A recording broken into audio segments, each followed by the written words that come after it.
Paragraph ایک دریافت ویلوبرگ کے خاموش شہر میں نوجوان ایما نے اپنی دادی کی اٹک میں ایک قدیم کلید پر پائی۔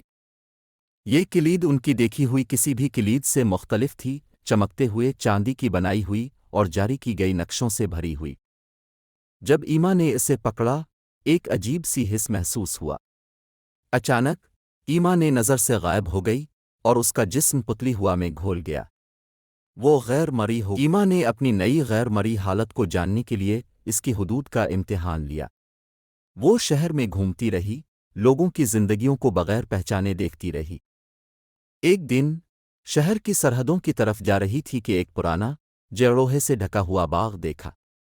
اس کے درمیان ایک بڑا بلوط کا دروازہ کھلا ہوا تھا۔ کلید اس دروازے میں پرفیکٹلی فٹ ہو گیا اور دروازہ کھل گیا۔ ایک جادوئی عالم کا منظر سامنے آیا۔ پیراگراف 3 جادوئی جنگل۔ ایما دروازے سے گزر کر ایک جادوئی جنگل میں پہنچ گئی۔ درخت رازوں کی باتیں کر رہی تھیں اور رنگین جانداریاں گھوم رہی تھیں۔ وہ ایک شرارتی پری کے ساتھ ملا جس کا نام ٹیسلے تھا۔ ٹیسلے نے بتایا کہ کلید مختلف عوالم کی طرف جانے کا راستہ ہے۔ ایما کو ایک مشکل ماموریت دی گئی، لومینا کا کرسٹل تلاش کریں، جادو کی سب کی جڑ۔ 4 آگے کی سفر۔ ایما نے چیلنج قبول کیا۔ غیر مرئی کلید کے ساتھ لے کر وہ خطرناک سفر پر روانہ ہو گئی۔ راستے میں بات کرنے والے جانوروں سے ملاقات ہوئی، پہیلیوں کو حل کیا اور خطرناک رکاوٹوں کا سامنا کیا۔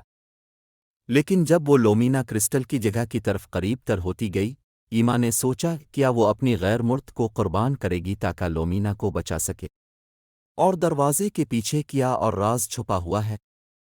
ایما کی غیر مرئی سفر شروع ہو گئی، ایک ماموریت جو اس کی جرت، دوستی اور And حقیقت so, کی بنیاد کو Emma's آزمائے invisible گی۔ adventure began a quest that would test her courage, friendship, and the very fabric of reality itself. 1.